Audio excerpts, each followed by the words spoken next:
One of the things that I want to remind you of is I am also going to take a video of this so that we can put it out there for anybody who wasn't able to get on during this time, that they can at least watch it, and also if they have similar questions that they can ask those questions as well. Does that make sense to everybody, I hope? So anyhow, I'm going to try to get us into this lesson. I'm hoping that you guys can all see this, but just to kind of reiterate sort of what we're doing or what we're supposed to be doing. If I can get this to go full screen, that'd be even better. So we're going to be looking at foreshadowing and what foreshadowing does and how it helps as we go through this. So I think we've gone over this quite a few times, so you probably don't need to know a whole lot more about this, but that we know that in the end of this, we are going to be trying to write that short story. So we're going to be trying to do a narrative, and it's an imagined experience, although it can be based on something that really did happen to you. And right now, we're really working at coming up with technique and specific details. And in foreshadowing, of course, foreshadowing is when you're sort of giving hints of what will happen later in the story. And the importance of that is it makes it really coherent. It makes it so that when something happens, even if it's unexpected, you can go back and you can be like, oh, that makes sense that that happened. So hopefully that makes sense to everybody here. And we, of course, are also working on style. And you're going to be reading some stories, so that's where we're going to hit this read and comprehend literature part. And these stories are a little bit wacky that we have for this particular one, but I think they're really good for going back and checking out, like, where are the hints that allow us to believe that this is true in the story. And that story, we still are working towards that 5 pages double-spaced. If we come back to school May 15th, which currently that's the date, right? If we actually do come back to school that day, then hopefully we'll be able to do the actual writing of the final draft and do some peer editing and all of that sort of thing with each other. I'm not 100% sure if that's going to happen or if it's not. But it's really going to depend on whether or not we actually get to be together or not. But we definitely are still going to be writing that story. So hopefully you should be really far along in this story. You should have the ideas together. You should already have an outline of it, of what you're going to have. And some of you have a rough draft. I know that. But all of those things are things that you're going to be able to work with. And now we're kind of adding the stuff that makes it coherent and the stuff that makes it really interesting as a story. So, because we know that our ultimate goal is to provide insight and understanding. And if you don't make it interesting, people aren't going to read it. People are just going to be like, oh, this is crap, and they're going to throw it to the side and not care. And we don't want that to be the case. So that's what we're doing right now, is kind of working on that. I still will allow you, I know we have at least one person doing a 1-act play for theirs, and that's totally okay with me. You can also do a short story, which is probably what most of you will choose, or you can do a spoken word poetry. If you choose the spoken word poetry, I know if we are together, obviously you'll perform it. If we are not together, if that doesn't happen, if we don't all get back into school together, then it'll probably be something where you have to take like a video of you doing it or something like that. And we'll work that out as we hit that point. So hopefully this is all making sense to you guys. If I'm not making sense, please tell me. Okay, please ask questions. That's why we're here. That's why we're all on together. Zoom doesn't allow me to play this video for you, but this is a really cute video. It is up on Schoology if you want to go to Schoology. And this video is if you go back and say, well, where are the places, where are sort of the shifts of what happens between these two characters? And this is called The Box.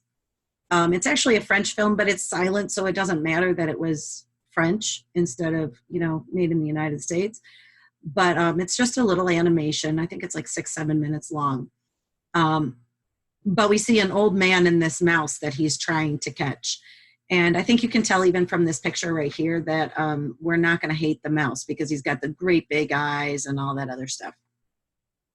So, but it's a thing where I want you to kind of think about, where do they give hints of how this is not going to end up the way we maybe would have thought. And because foreshadowing is a literary device in which a writer gives an advanced hint of what is to come later in the story. That's the technical definition, this first part right here. This is the technical definition of what foreshadowing is, okay? But if we want to look at it, this is how we kind of use it. Foreshadow often appears at the beginning of a story or a chapter and helps the reader develop expectations about the coming events in a story. So this is the part at the beginning that lets you know, oh, I'm going to expect that there's going to be an argument between these people, or some sort of thing is going to happen in the conflict, or somebody is going to change the way they feel about something. All of those things are what foreshadowing kind of lets us do. And it's what makes the story, it's kind of the glue that holds the story together, so it makes sense. Maybe it is going to let us. Oh, it would have let us, but I'm going to let you guys do that later. So if you want to, is there anybody who really isn't able to get it otherwise and needs to watch the video now? Anyone? Okay. I'm going to assume that no answer means that we can move on. Here are some other things of foreshadowing that we saw in Macbeth. And there were tons and tons of foreshadowing things. You can use something like the events that happen. So we knew, and if anybody wants to come off of mute and help me out here for a second, it'd be cool. But what happened every time that we had thunder? What did we know? We knew God was mad. Something bad was about to happen, right? We see this by the pricking of my thumb, something wicked this way comes, is what they said when they were doing this scene where they were sitting around and making their cauldron of disgustingness there. And just before Macbeth walks in, that's what they said. And so that's something that made us know, right, that this was what was going to happen. You can also use things like the dramatic irony. Whenever we knew something bad was going to happen ahead of time, right, or something was going to happen, and the characters on stage didn't. All of those things would fit in this concept of what foreshadowing is. It's what gives us the expectation that we know what's going to happen, and we have an idea, or we are okay with that being what happens next. So this is one that I want us to actually look. So I want all of you to take a moment here, and I'll read this out loud. And if you've already watched this, you might already have some ideas about some of this, but this is a really strange little story. But I want you to look for anything where we see foreshadowing. And I am going to want you to come off mute and kind of join in with me here. But pay attention for a minute and see if there's anything that's foreshadowing or something that gives us a hint of what will happen later. Okay, so I'll read it. It's called The Woman Who Repaired Time Machines. Exactly like her mother, who taught her the secrets of the profession, she patches together the cracked axles of their obsolete time machines and listens to all of their tall tales and raises her daughter alone in the house on the hill. Maybe a day will come and she'll say to one of them, Maybe the one who doesn't remember that he already recited a Cummings poem to her, Maggie and Millie and Molly and May went down to the beach to play one day. Or maybe the one who always cuts himself more than once while shaving. Or maybe to someone else who still hasn't arrived at her time. If time travel were possible, nobody would stay in this time. So what we're looking for here in this little piece, and I'm going to need your help here, is we need to see what are some of the phrases or words that sort of give us an indication of what's going to happen or gives us expectation of what would happen later in the story.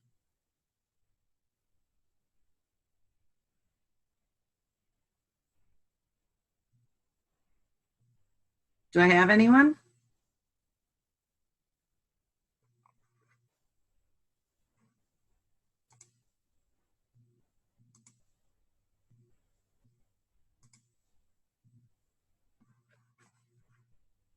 You guys with me?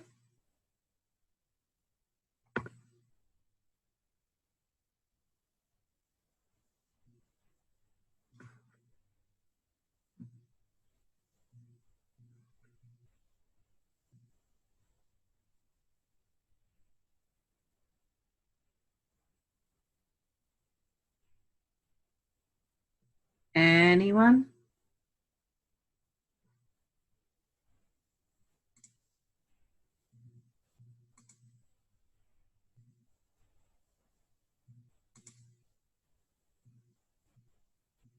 It was kind of confusing and hard to understand.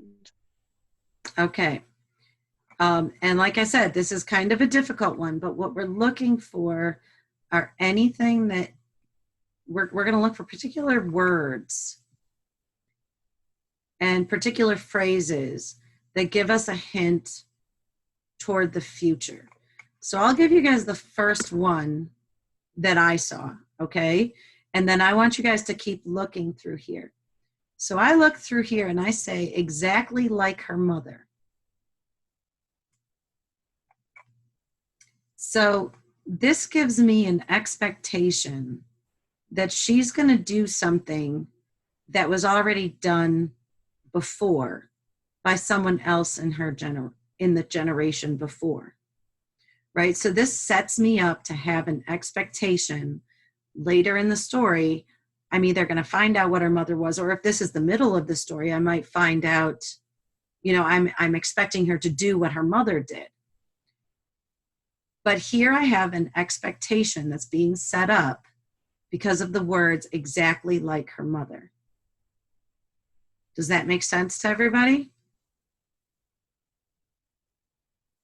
So do we have anything here that sets up an expectation of what will happen later in the story?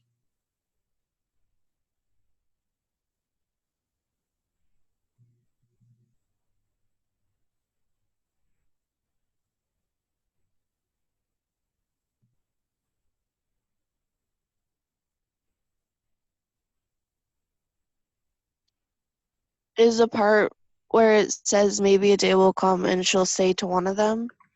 Okay, perfect. That's a great one. Maybe a day will come and she'll say to one of them, what is it that we're then expecting to happen later in the story? Right? This is where we say, okay, later on, what am I waiting for?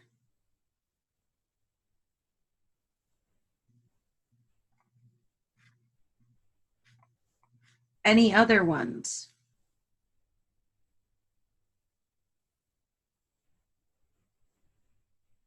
Because this one tells me she's going to say something someday, right? I'm ready for that to happen later on in the story.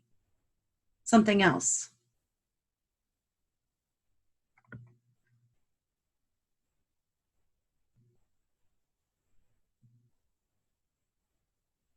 If time travel was possible, nobody would stay in this time? All right. And this is an interesting thing, because that tells us that she doesn't want to stay in this time period, right? And probably because of something with all these guys and the way they act. She has all these guys kind of coming on to her that she thinks aren't good enough, right? Um, and so if she's thinking that, that sets us up to say that time travel, if time travel weren't possible, which is kind of interesting. It's sort of an irony thing if you look back to the rest of this, because technically she's supposed to be the one who fixes time machines. And interestingly enough, obsolete time machines. So that tells me that time machines have been around for a while. And yet we see down here that time travel doesn't seem as though it's actually possible. So that makes me kind of question what is going on in this story. I think we can also, do we have some expectations? We said that if nobody would stay in this time, what are our expectations with what's going on with this whole guy thing over here in this whole section? Does she sound like she likes these guys that she's interacting with? Maybe the one who doesn't remember he already recited a Cummings poem to her, and that's just a piece from a Cummings poem, by the way. Or maybe the one who always cuts himself more than once while shaving. Are those expectations? Are those guys the right one? It seems like they're trying to impress her in a way. Yeah, I'd say they're trying to impress her, but they're not the right one. They're not the right guy, right? Because cutting himself shaving more than once means he's probably covered with little pieces of whatever all over his face, right? Or cuts all over his face. And the other one is reciting her cheesy love poems. That doesn't seem like the right guy, right? So when we don't have the right guy, the one who's not the right guy, that sets us up to expect what is going to happen later in the story.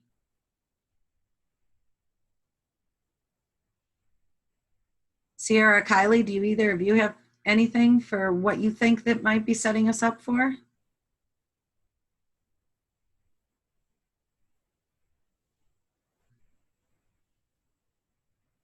Because that's one of the things, is that we're setting up by saying how much these other guys are the wrong ones. That makes us expect that later on in the story, we're going to maybe be looking for the right guy.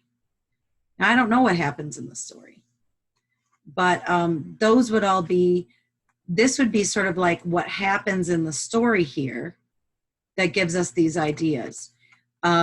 We also see that she's not been alone forever because she is raising her daughter alone, right? She's alone now, but she is raising her daughter alone. So, and, what is she teaching her daughter? So all of these are sort of loaded with these expectations for what will happen later in the story. And that's what foreshadowing is. Okay. It doesn't have to necessarily be that we have a crack of thunder every single time. So what we're looking for you to do this week is what we just did here, right? Like finding this exactly like her mother, finding that she's raising her daughter alone. So we know that she's somehow going to be teaching her daughter something. This whole concept of these wrong guys, which sets us up to believe somewhere later in the story, we're going to find out who the right guy is. And also this idea that time travel might have something to do with it and nobody would stay in this time. So all of those are good examples of foreshadowing because they set up the expectation for what's going to happen later in the story. So what you're going to do next is, and this is what your assignment is throughout this week. Okay, so the assignment, the first part of the assignment, of course, is to read what some really, really good people good writers have done. And The Mask of Red Death is by Edgar Allan Poe. And it has got some amazing foreshadowing in it. Like, it's got some really, really good examples of foreshadowing. It's a very classic piece. You're not going to miss the foreshadowing in this one. You know, it's one where it's pretty obvious. But this is Edgar Allan Poe. So if you read like The Telltale Heart or anything like that, it is a sort of a thriller piece. So you're going to go through that, and you're going to it's on Common Lit, and you're going to read it. And the same with The Landlady. The Landlady is by Roald Dahl. And Roald Dahl is the same guy who wrote Charlie and the Chocolate Factory and Danny Champion of the World and some of those pieces. But this one is definitely not like a seventh grader story. You know, this one is definitely a little bit older of a story, but it's got a really crazy situation with some old ladies who are maybe not exactly what you would expect that they would be. Okay, so and also you're going to be looking through this. So as you go through, you're going to read, and then you're going to answer the questions that are the multiple choice questions and the short answer questions for that. Now, there's a couple of ways you can do it. You can do it online, because I have everything set up. So if you like doing it online and you like it reading to you and all of the things that Common Lit can do, then do it online. Otherwise, you can also do it. I believe I have everything sent to you in paper copies. Hopefully you've gotten it. I know there's been some people who have not gotten everything every time, and I don't know what to say about that, because I'm not the one sending stuff. I'm just sending the copy, telling them what to send copies to you of. But the other option is that you can do it on paper and then just take like a picture of it. And you're going to be getting next week, you're going to be getting like a flash drive. So you could put the pictures onto the flash drive if you want to, or you could just send them to me. So if you're on Remind with me, or you can get into your email and send me an email, I don't care how you get it to me. And then, of course, you can also put it into Schoology if you want to. But just get me that part of it in whatever way you can.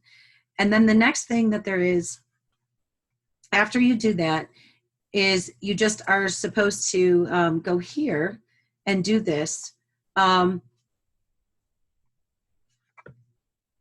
You have a paragraph that you write about how the author used some foreshadowing. So what I would do is what we just did to that little mini story, right? Go back, look through it, and sort of highlight or annotate or whatever on your story, and find a few quotes that you're like, this is foreshadowing. This is how I knew this is what was going to happen later on. This is why it's not crazy to me, that this is the ending of the story.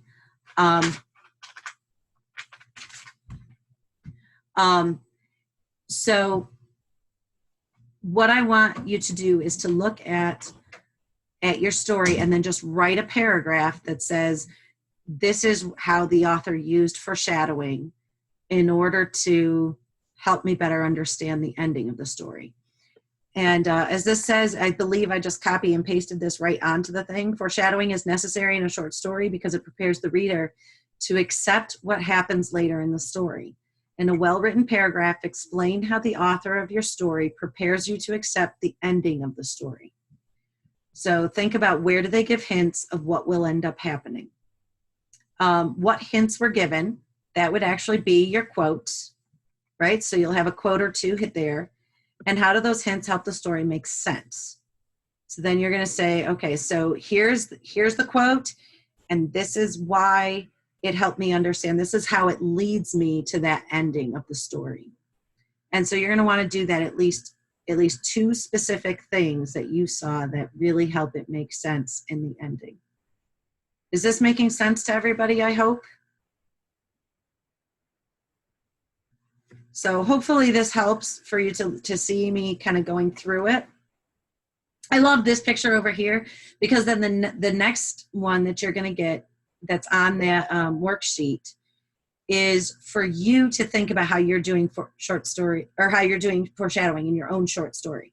So I love this picture because what is this foreshadowing?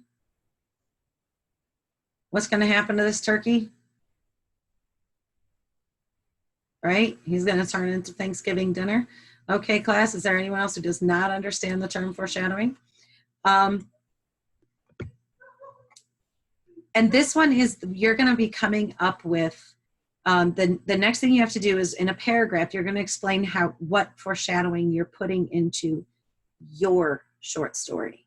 So that's what the 2 paragraphs are. One is on the story that you read, and the second one is on the one that you're actually, the one that you're actually writing. And you're going to say, here's at least 2 things that I'm going to make sure that I include that help hint towards the end so that my story makes sense. And then you should already have an outline that you've created for yours, or in some cases, some people have an actual rough draft of their story.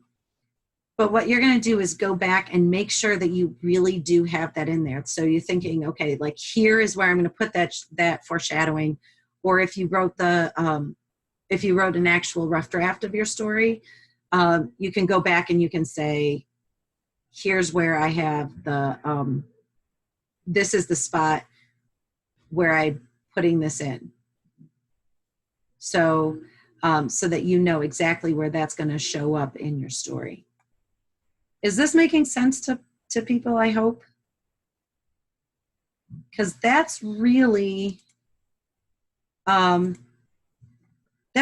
what we have to do for the week. And I think some of you have already started on some of this, but do any of you have any questions or comments? Anything that you're wondering about, or do you feel totally confident with doing this?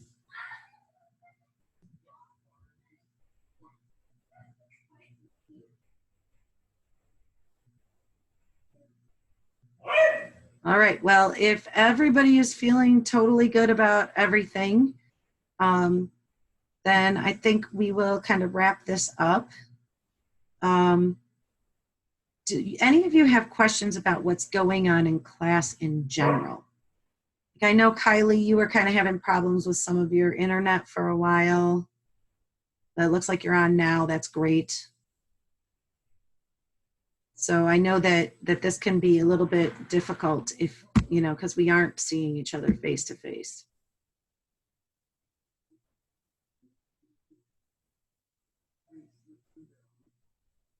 All right, well, if you're all feeling good, then I think we will wrap things up here. Thank you for joining me. We will be back again next week. Next week, I will do kind of the same thing where I'll go over the symbolism lesson. Most of the stuff is up for that, so if you want to kind of watch the video or different things like that ahead of time, actually I don't think there's a video for that one, but if you want to do anything like that, you certainly are welcome to.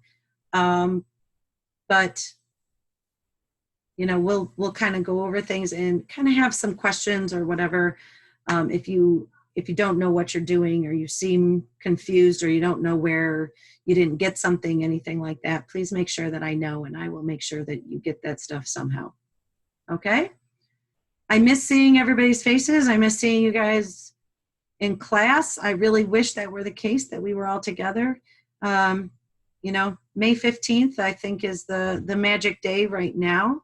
I'm not sure if it'll actually happen that way or not, but hopefully we see each other. So see you guys.